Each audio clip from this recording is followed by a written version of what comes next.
नहीं आइब हो।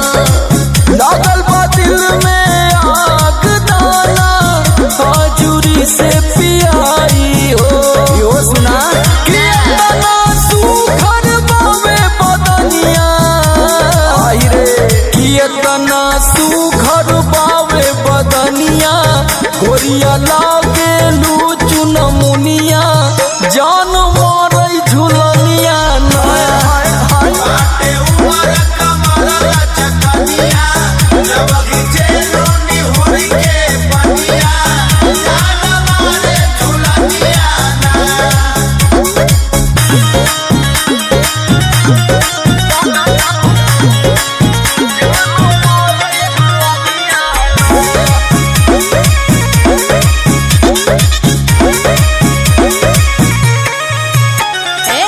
लागे न कबो देखले बड़ा लइकी हमरा जैसन हो।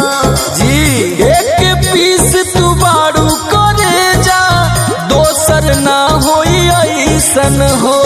हाथ तार जोड़ा नहीं खेबा हना हना लागे न कबो देखले बड़ा लइकी हमरा जैसन हो।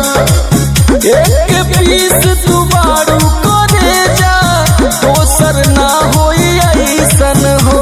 बुझाई कि बन जा सोमर के दुल्हनिया का विचार बा कि बन जा सोमर के दुल्हनिया कहे अजित काश रनिया जान मारै झुलनिया ना अरे जियो